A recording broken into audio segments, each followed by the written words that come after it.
Hi, and how to conduct a task analysis is our lesson for today.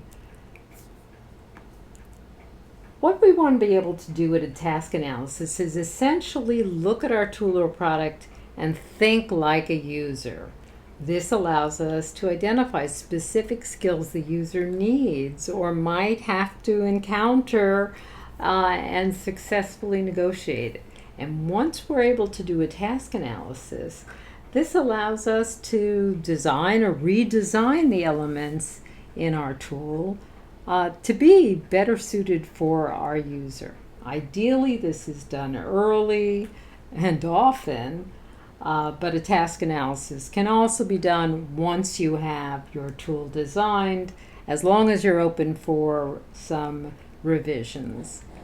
So, the things that you generally look for in a task analysis, and we're going to be talking about this, is the language or the reading load, the layout and the graphics, the physical tasks involved, the order of the information and how logical it is, and the cognitive load. How much actual thinking and analyzing does someone have to do in order to use your tool?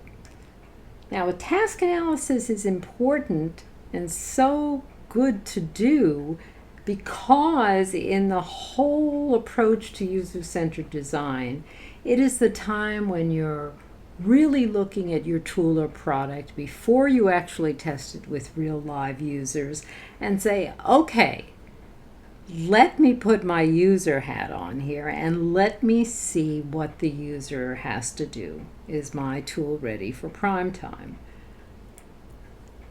So, when a tool or a product has a number of different kinds of steps in it or presents information in a number of different ways, visually, verbally, symbolically, it's prime for task analysis. Think of the tools we use every day: an ATM, websites, apps.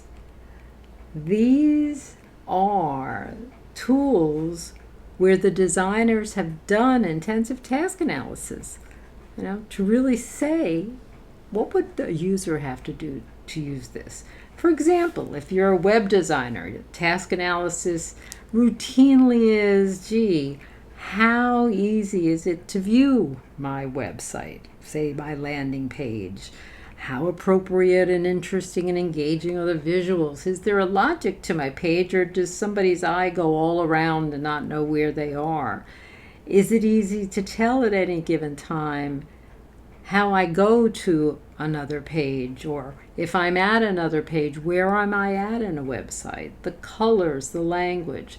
That's what a task analysis would generally consider when we're looking at websites. If we're looking at data like a graph, for example, in this flood graph, rainwater graph, you might really look at the axes. How clear is the axis that runs from left to right? Is the user going to know that these are consecutive months in a year? And the left axis, is it easy or hard to read the print that's rotated to be read vertically? And what about the numbers? Do the colors, do the contrast of the colors work so that you can easily see the difference? And if you overlay the statistics, the data with the visual of the street scene behind it, does that make it harder to look at the graph or easier to look at the graph? These are the types of questions that one doing a task analysis to a graph might raise. Or so too with maps that are ubiquitous in our culture and daily life. In a map, the legend. What is the language like in the legend? Are there words that are not going to be familiar? In this case, perhaps rapid deployment or sensors versus observed data. What about the colors on the map? Is there enough contrast? Is there too much contrast? And this is an interactive map. How easily can the user interact with the map? So the types of information that you do a task analysis for have different representations, ways of representing information, like the three we just looked at. The type of tool or text you wouldn't be using for a task analysis is long extended text, written text alone, with no visuals, no graphics. In that case, we do what's called a readability test or a cognitive interview. Not important right now. Suffice to say that for written text alone, you don't do a task analysis. So, to reiterate, the types of information that we look for in a task analysis are things related to language and reading and numbers, the layout, the graphics, the order, the sequence, the cognitive tasks, the physical tasks that one might have to do in order to use the task, how long one has to be working with the tool in order to get a task accomplished. Typical categories of task analysis. Just to play out two of these examples with hierarchy or the steps. If I wanted to create a simple way and a user-friendly way to explain how to make a latte, I'm going to have all these steps clearly and sequentially demarcated and in a useful way. Let's say I'm trying to find visuals to go along with each step. This is going to have to be laid out in a way so that the user can logically, without ease of failure, understand the steps. So too with a cognitive task, and we'll use a popular example here of what is involved with thinking, attending, decision-making, problem-solving, memory, judgment. If you look at the Stroop effect test on the right, the multicolored text, take a minute and try not to read the words out loud, but rather read the colors out loud. Notice whether it comes easy to you or is harder.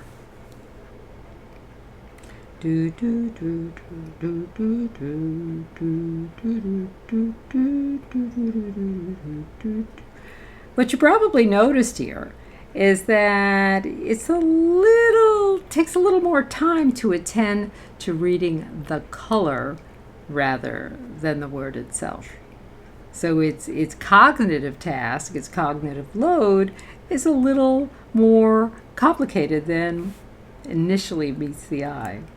So let's try doing a task analysis, and we're going to look at a designer's draft of a sketch that's proposed to be used in a community health infographic. So it has to help communicate an issue, a topic to average people about a community health issue. Take a look. And what I'd like you to try to do here is make a mental list or a handwritten list of the tasks that might be involved, the user tasks that this graphic calls upon, what the user actually has to do.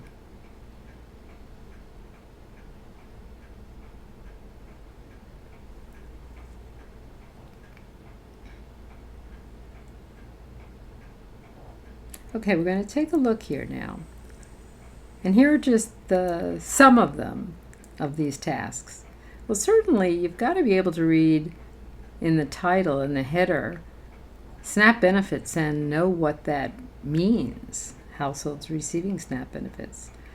You've got to see that the buildings signify something, in this case households, and that you could have more than one household living in each building, and is that confusing?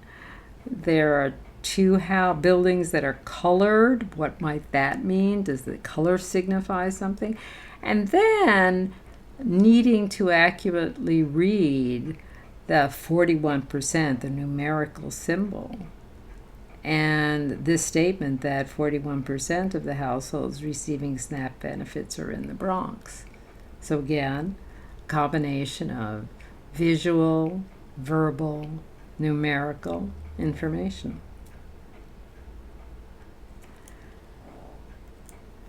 Now let's turn to maps. One of the most common tools. And this is the New York City hurricane evacuation map that was made a number of years ago and distributed to any resident who lived in an area of the city that was in danger of having flooding during a hurricane. And this is, we're looking at the view of the northern Manhattan areas, East Harlem, and the Bronx. So again, here's our task. What does the user have to do in terms of tasks in order to use this map, in order to answer the question, do I live in an evacuation zone, and what do I need to know or do? Take a minute. Try your hand again at a task analysis.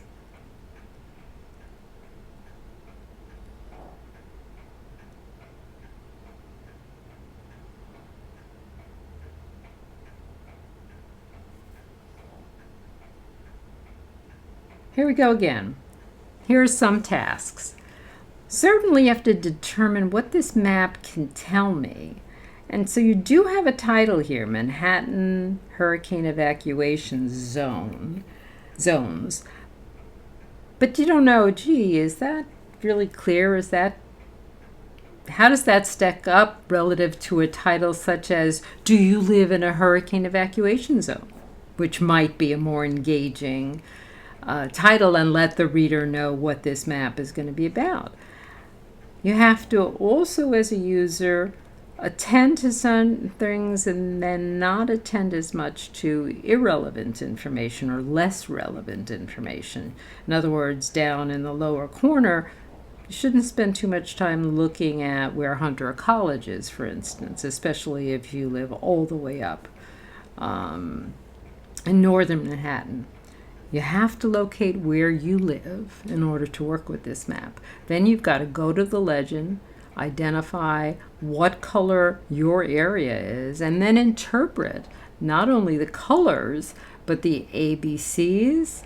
And then if you were in a potentially flooding area, find where an evacuation site depicted by the blue circle is when it comes closest to you. This is a number of complicated tasks to do.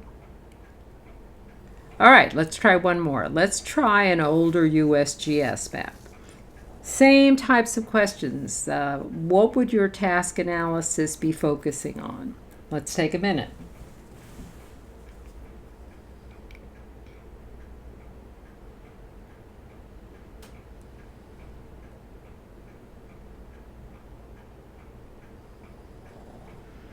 Okay, here we go again. Some of the things that pop out most in a task analysis: determining what this map can tell me. There's no title on this map, so that is a difficult task for the user.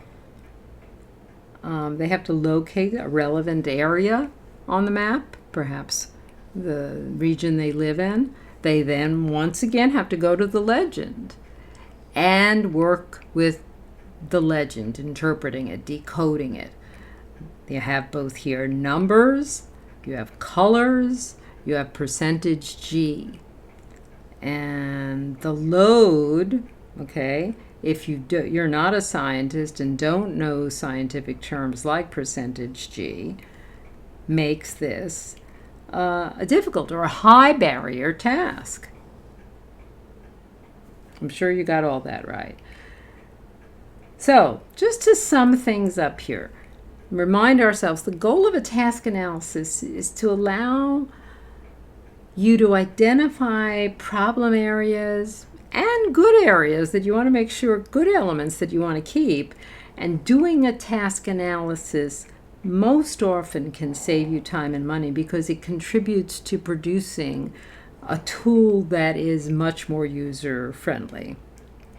So if you're ready to do a task analysis, here are the simple things to do. Obviously, choose the tool or product you want to do a task analysis on. And if it is a tool that has, say, many pages or many versions, pick one. Don't start with anything more than that. Identify the target user you have in mind for this product or tool, and be sort of clear about what you want the user to be able to do with this tool or product. For example, I want my graph that I've just designed or I'm designing to show people how rainfall affected runoff in each of the months of the year. I want my map to be able to allow users to compare earthquake hazards in their locale with something else. Be clear about that. And then conduct your task analysis. Making notes to yourself, marking up your design or your version. And then you're on your way. Now, if as you are doing a task analysis or as you begin to do it, you're looking for some really good direction, these are two very popular, very reliable sites, both usability.gov and NN Group, which was the old Jacob Nielsen's useit.com. Very chock full of very usable information about usability. Things to watch, step-by-step guides. And then for those of you who want to take a deeper dive, here are just some references on task analysis. There's a Department of Transportation tool that is very useful as you're really refining your skills in task analysis, and then a classic, the Haykosa and Reddish book on task analysis as well. So you're on your way. You understand the importance of task analysis, and also that it's really rewarding once you get into doing it. So hope this tutorial was helpful, and hope you're starting on task analysis soon.